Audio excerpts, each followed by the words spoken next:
Selamat malam Bapak Ibu serta saudara-saudari sekalian.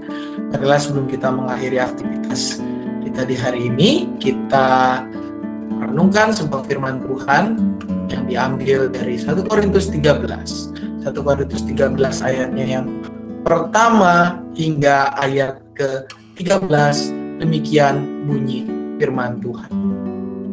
Sekalipun aku dapat berkata-kata dengan semua bahasa manusia dan bahasa malaikat, tetapi jika aku tidak mempunyai kasih, aku sama dengan gong yang berkumandang dan cadang yang beritik. Sekalipun aku mempunyai karunia untuk bernubuat dan aku mengetahui segala rahasia dan memiliki seluruh pengetahuan, dan sekalipun aku memiliki iman yang sempurna untuk memindahkan gunung, tetapi jika aku tidak mempunyai kasih, aku sama sekali tidak berguna. Dan sekalipun aku membagi-bagikan segala sesuatu yang ada padaku, bahkan menyerahkan tubuhku untuk dibakar, tetapi jika aku tidak mempunyai kasih, sedikit pun tidak ada faedahnya bagiku. Kasih itu sabar, kasih itu murah hati, ia tidak cemburu, ia tidak memegahkan diri, dan tidak sombong. Ia tidak melakukan yang tidak sopan dan tidak mencari keuntungan diri sendiri. Ia tidak pemarah dan tidak menyimpan kesalahan orang lain. Ia tidak bersuka cita karena ketidakadilan, tetapi karena kebenaran. Ia menutupi segala sesuatu, percaya segala sesuatu, mengharapkan segala sesuatu, sabar menanggung segala sesuatu. Kasih tidak berkesudahan, nubuat akan berakhir, rasa roh akan berhenti, pengetahuan akan lenyap. Tetapi pengetahuan kita tidak lengkap dan nubuat kita tidak sempurna. Tapi jika yang sempurna tiba, maka yang tidak sempurna itu akan lenyap. Ketika aku kanak-kanak, aku berkata-kata seperti kanak-kanak. Aku merasa seperti kanak-kanak. Aku berpikir seperti kanak-kanak. Sekarang sesudah aku menjadi dewasa, aku meninggalkan sifat kanak-kanak itu. Karena sekarang kita melihat dalam cermin suatu gambaran yang samar-samar, tetapi nanti kita akan melihat muka dengan muka.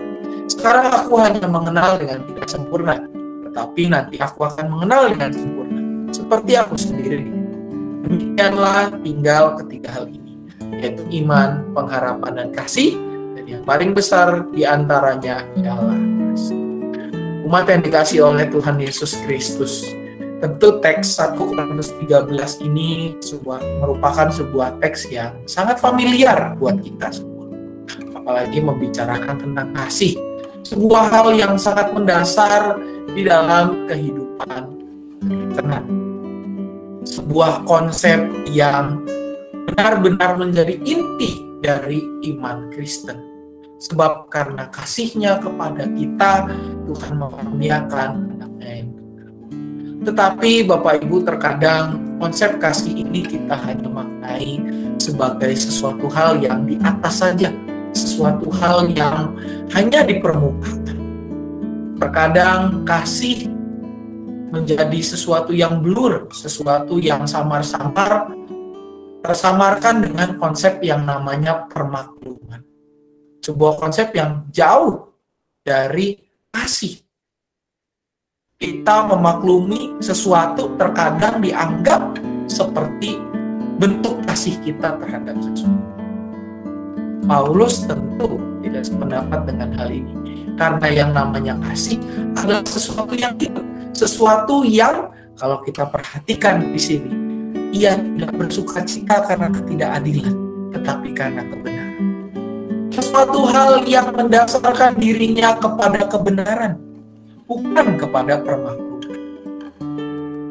Walaupun ia menutupi segala sesuatu, percaya segala sesuatu, mengharapkan segala sesuatu, sabar menanggung segala sesuatu, tetapi maksudnya di sini adalah tentang ketahanan.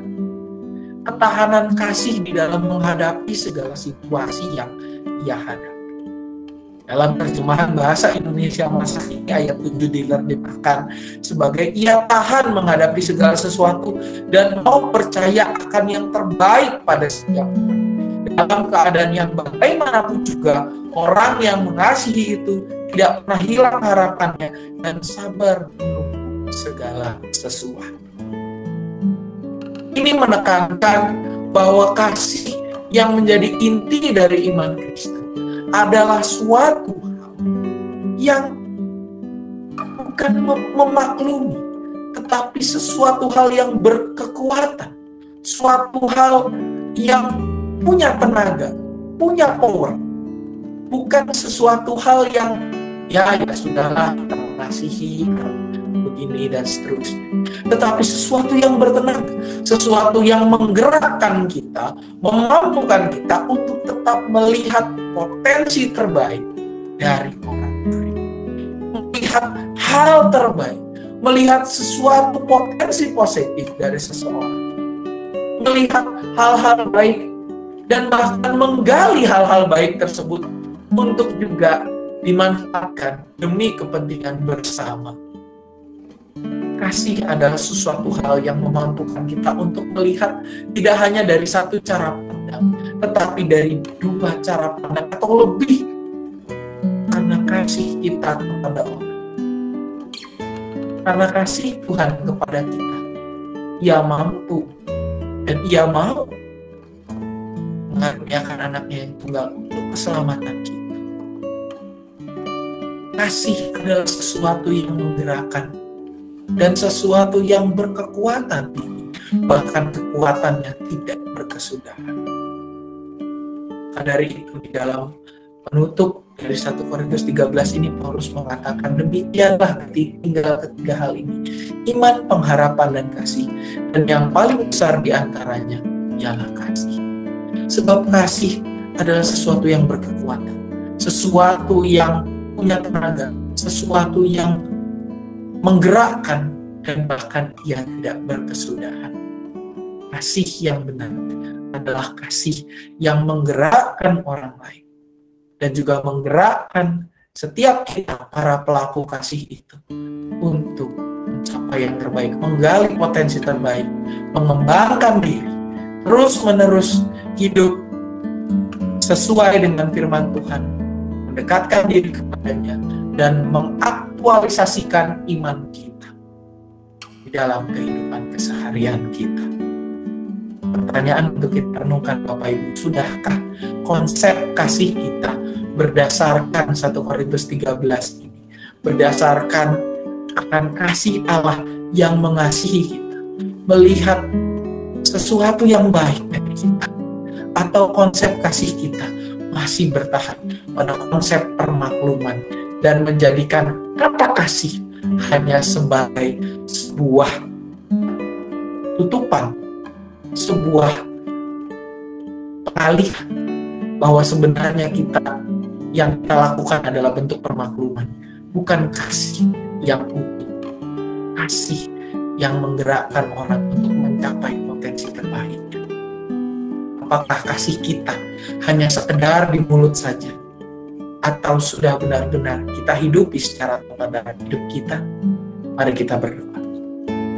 Ya Tuhan, biarlah melalui perenungan kami malam hari ini, kami boleh menggali konsep kasih, melakukannya di dalam kehidupan kami sehari-hari, dan menjadikannya sebagai alas dari hidup kami, untuk boleh mengasihi orang-orang di sekitar kami, bukan dengan kasih yang pura-pura, bukan dengan kasih yang sama dengan permakluman, tetapi kasih yang benar-benar menggerakkan setiap kami untuk meneladani Engkau. Mampukan kami, tolong kami ya Bapak, supaya kami boleh menjadi pelaku-pelaku kasih yang nyata. Dalam nama Tuhan Yesus Kristus kami berdoa. Amin. Apa yang dikasihi Tuhan, mengingatkan bahwa pada besok, hari Rabu, ada RT, Persekutuan Rumah Tangga, Rabu Inspiratif pada pukul 7 malam, secara online. Bapak Ibu dapat bergabung mulai setengah 7 atau pukul 18.30. Link sudah dibuka mulai 18.30. Juga kita bersyukur Bapak Ibu, mulai minggu tanggal 15 ini, tanggal 15 Mei, ibadah umum yang tadinya 1 kali di pukul 7 saja, sekarang sudah bisa menjadi 2 kali, yaitu pukul 7 pagi dan pukul 9 pagi. Diharapkan hal ini menjadi sebuah hal yang memberi kabar sukacita buat kita dan menggerakkan kita untuk boleh bersekutu bersama dengan sesama kita, baik di jam 7 pagi maupun jam 9 pagi. Biarlah kita juga boleh tetap menjaga protokol kesehatan jika kita mengikuti ibadah ini. Selamat malam, selamat beristirahat. Tuhan Yesus